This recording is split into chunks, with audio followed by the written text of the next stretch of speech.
Hey everyone, and welcome to the channel. So today we get to take a look at the all-new 2025 Subaru Forester. This is a limited, finished off in brilliant bronze metallic. MSRP is just over $38,000. Now for this all-new Forester, it still shares the same engine from previous years. This is the 2.5 liter 4-cylinder boxer engine paired to the CVT. This pumps out 180 horsepower, 178 pound-feet of torque. That power is sent through the all-wheel drive system, propelling this 3,600 pound SUV from 0 to 60 in around 8 seconds. It has a top speed of 129 miles an hour. It also has a fuel capacity of 16.6 gallons. You'll expect to see around 26 miles per gallon in the city, 33 out on the highway. This also has a wheelbase of 105.1 inches. Its overall length is 183.3. It has a width of 72, a height of 68.1, and its ground clearance measures in at 8.7 inches. As we move on to the exterior styling now for the all-new Forester, it still retains the Forester design overall, of course. We just have a few tweaks here and there to give it a refresh. Now up front, there's the Subaru badge along with the sensor for the adaptive cruise. There's also really nice dark gray trim accents for that entire grille. And you'll notice too, the trim accent that goes right through the Subaru logo works its way into the lower section of the headlight housings there, just to make it a little bit better integrated. Where this does have a set of LED headlights in the upper housing, the turn signal and DRL, and then down in the bumper are the fog lights. Now there's also some more trim accents on both sides of that lower bumper, as well as a massive inlet to provide additional cooling. And then some really subtle lines coming down the hood, but overall still retaining that Subaru front end look. Now as we work our way to the side, this has a really nice set of two-tone wheels. There's also the plastic cladding for the fender arches, both front and rear, with cutouts in the back of that forwards one. Now this also has body colored side mirrors with the turn signal, more plastic, and that same trim design that you saw up front. This model also has roof racks and a pretty large sunroof slash moonroof. It's a little bit larger than your typical sunroof, but not quite as large as a moonroof. But very nice lines above both of the fender arches, front and rear, and still giving it more of that station wagon type vibe, but with an SUV, so a little bit taller, of course. We have the symmetrical all-wheel drive badge on that back trim accent. And then this also has the two-tone integrated spoiler with the third brake light. Wiper blade is mounted in the lower section. This is new for the Forester. Forester is now stamped in the back liftgate, which is a nice accent. And then there's the taillights on both sides with the gloss black that runs right through that power liftgate. This also has a backup camera, all the sensors, and then there's that single exit exhaust over on the passenger side.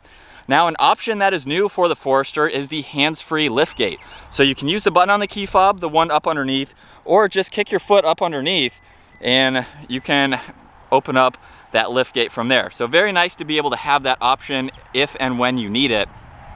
And for the cargo space, it is quite large. Customers buying the Forester are taking these camping, you're going some type of off-roading, kayaking, hiking, things like that. You need a good bit of cargo space, and that is provided in this vehicle. There's also storage underneath the floor where you could place some other items as needed, just depending on what you have. There's also the cover that you can remove. There's some tie-down hooks as well. And now you can even fold down the back seats from here. So just pull on that tab. You can do that on both sides, and that will give you a lot more interior cargo for those items that you need to throw in the back. This one's also equipped with the Harman Kardon audio as well. And then up top, you can lock the vehicle. The one on the right side will just close that power liftgate. So some nice new goodies for the all-new Forester. Now, as we work our way to the back, we have a pretty simple door panel. This has suede in the upper section along with blue stitching, a little bit of storage in the lower section. And then you'll notice too, there's some intricate designs that run throughout the entire trim. Now, as we work our way to the back seats, you can easily lock that seat into place, where now we have the leather trim seats with more of the blue stitching. And at 5'10", I have a good bit of space. So I have plenty of leg room. There's also storage pockets. There's auxiliaries along with the air vents. And I have about a ½ inch or so with my hat on here. So it's pretty comfortable even to sit upright for this style vehicle. It's a little bit on that boxy side, but it gives you that added headroom too. Now there's the armrest with 2 cup holders. And then here's a look at visibility from the back seats. We have large windows, and obviously with that moonroof there too, provides a lot of light for this car. Now for the driver door panel, we have that same suede with blue accents, all of your window controls, side mirror adjustments, and then more storage. Same design, of course, as in back. Now both front seats are power operated, and they have a pretty comfortable feel to them. And then it's pretty easy to hop into this vehicle too. While it's got that SUV design and ground clearance, it has a sedan style to enter and exit. Now we have a nice steering wheel with the notches on both sides as well as the stitching. But let's start this up and we can go over the rest of the information. So on the steering wheel on this left side, you have tuning along with source, you have Bluetooth and voice commands along with volume, and then you can use this button here to go through some info on the gauge cluster. So front and center, I can scroll up or down to go through all this information, and it just gives you some vitals, TPMS, things like that you can go through, your music, and then you have your range until empty along with your average MPG. Now you have your tach, engine temperature on one side, miles per hour, fuel level is on the right side. This also has the CVT, but you do have paddle shifters, so you can use those as needed. And then on the right side, here's all of your cruise and adaptive cruise control settings. You have the steering assist along with 2 different driving modes. So you can go from individual to a sport or your SI drive, just to give you a little bit more response from that throttle. And then this does have a heated steering wheel, so that is located down below. And then over on the left side, you have some dimmer switches along with the lift gate, and you have on off for the hands-free sensor, so you can turn that on and off as needed. There's one air vent, and then as we work our way to the infotainment system, we have this vertical design with quite a lot to go through. So up top, you'll notice we have the outside temperature, and then you also have some shortcuts that you can go through just depending on what you would like to see. So you have all these vitals, you have the weather, and then you have the different modes. So being all-wheel drive, we have snow and dirt, normal, and then deep snow and mud. So you have these shortcuts, you can click on them for them to appear in the lower section there, bring them up in full screen. There's power and volume on one side, tuning on the other, and then we do have the temperature adjustments for your driver and passenger. And then with this massive screen, you'll notice it does have a split style. So this entire lower section is always going to be fixed, where home is right in the middle. So that gets you to all of these icons that you can quickly go through, just depending on what you need. You can push on this car and get through all of this. So you can control your driver assistance. You have a lot more settings that you can go into as needed. There's also AHV, which is the auto hold. You have the engine start stop, and then on the right side, there's shortcuts to your phones, and then you have some driver profiles that you can adjust. Right in the middle, back to home, and then underneath that, there's the heated seats, your fan speed, where you like the air to go, all of that is easily laid out. Now underneath that, there's wireless charging now, along with a few auxiliaries that you can use. And then if we put this into reverse, the backup camera will appear in the upper half there, giving you some great graphics. And then you do have the manual setting, so you can use those paddle shifters as needed. And then behind that, there's the e-brake, 2 cup holders along with a 12 volt. You get a little bit of storage in front of the center armrest where you do have plenty of space. And then the glove box has plenty of space along with a cool wood trim accent, and then that pattern running in the airbag cover. And then up top, there's the rear view mirror along with your dome lights and the control for the moonroof and the sunroof. There's also a sunglass holder up top. And then the sunshade is manual adjusting. It is quite large, so you do have to push it back a good ways. But again, provides a lot of light. And then here's a look at visibility from the driver's seat. Pretty open with the amount of glass that is offered and the design of it for this interior. All right, so jumping behind the wheel now for the all-new Subaru Forester. We're going to do this test drive a little bit different. My wife is joining us because now we have just over 500 miles that we've both been in this vehicle. And so we'll have a little bit different view with her perspective as well, seeing as that we have an equal amount of time in this car. So why don't we start off with some things that we like about this all new Forester? Yeah, so I think the first thing that I noticed was that it was super comfortable. When we started our trip, I mentioned that, and Mike was like, you know, maybe give it a little bit of time, which fair. After our trip, I would say still comfortable. I never had any pain. I never felt like I was like dying to get out of this car. It was just relaxing. It was a relaxing drive. Now, granted, I didn't drive, so from a rider's perspective, spacious, smooth ride. It really has been comfortable. Yeah, I mean, and we did a trip to the mountain, so around curves and that kind of thing. It handled really well. From what I've read, I think I mentioned this earlier in this video too, it is a little bit better in its ride quality with its suspension. And it also has that new electronic power steering borrowed from the WRX. So it definitely has a good steer and feel to it. And then, yeah, it's super comfortable and quiet. Highway speeds too. I'm not sure what installation type of work that they did, but it's been very quiet and very peaceful too, especially for the long drive that we were on. Yeah, I agree. And a couple other things that I really like. Obviously, I've said this before in videos, it has a sunglass holder, which for me, if it were my vehicle, I would want. I mean, you guys know I have an X5 that doesn't have it, but you know, take what you can get. I also really like the screen in it. We haven't talked about this, but I think it looks very sleek.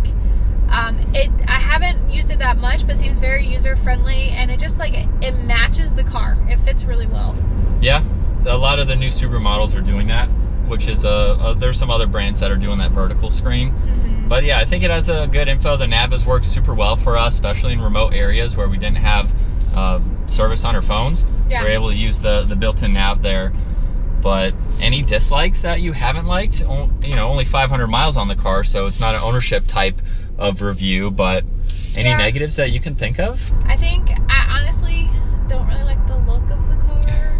It's not my favorite aesthetic on the outside. Inside's totally fine. Like, I think it looks fine, but I will say it looks a lot nicer than the previous generation. You may not have noticed this, but we passed a lot of the previous models over our drive. And I do like some of the subtle, like even the Forester stamped in the liftgate. Yeah. It's kind of like that trucky vibe, you know, like a lot of pickups have on the tailgate. I think it's got a little bit more kind of muscular appearance compared to the previous model. So a lot of vehicles are going towards that boxy look. This is kind of following that trend.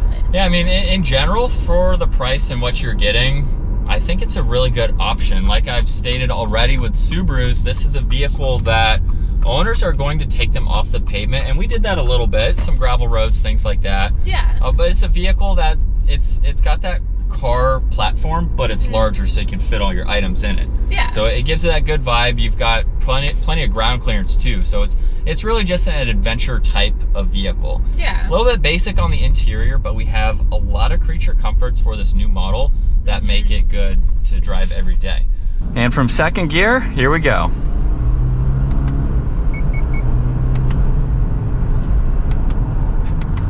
And using the paddles there, going through the gears, seems pretty responsive, even though this is a CVT and being able to change the gears.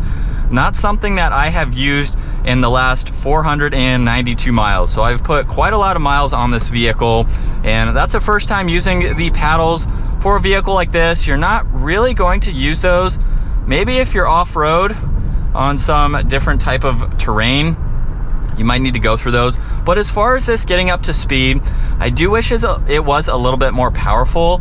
Subaru is planning to come out with a hybrid version, I believe sometime later this year. So if you're looking for a little bit more power, you'll be able to get that with the hybrid system. For me, it just doesn't feel like this engine has enough power to get this up and moving. With that 0 to 60 time, 8 to 8.5 seconds, I do wish it was a little bit quicker, just for safety reasons of merging out onto the highway and things like that, just having a little bit more power. But for everyday normal style driving, it seems pretty adequate for what it is.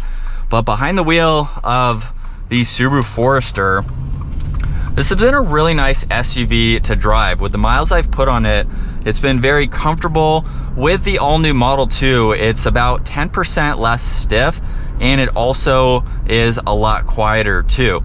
So we do have a very nice ride, especially out on the highway, you know, doing highway speeds.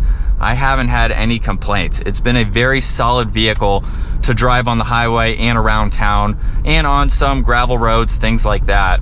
It's definitely been very nice. It's also had plenty of space for all the items that my wife and I have put in the back. And it's a great vehicle. I can see the appeal for this. With Subarus, they're geared more towards people who want to get out, go on adventures, and you want a vehicle that is going to be able to handle all of those toys and activities that you're doing. This can tow around 1,500 pounds as well.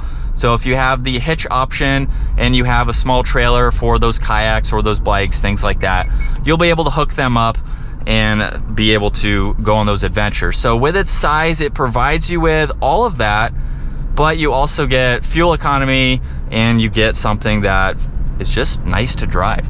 So I can see the appeal to it and why someone would purchase this for doing that type of driving or adventures. If you're not doing that, it's still a nice vehicle. Very comfortable and smooth. And I like all of the materials as well. So being the Limited, the Touring is one step above this. So this is almost fully loaded. And then there are some options lower than this, just depending on your price point and what you were looking to get. But for the 2025 version for this Forester, we have a really cool exterior look. I've seen a lot of the previous generations while driving this around, and I do like the subtle updates, especially Forester and that tailgate there, the lift gate. Really nice accent to see. And then some tech features that are of course great to make this great for daily driving. And I think that's going to wrap it up for the 2025 Subaru Forester Limited. If you enjoyed today's video, give it a huge thumbs up. Consider smashing that subscribe button so you don't miss out on our daily uploads. And I will see you all in the next video.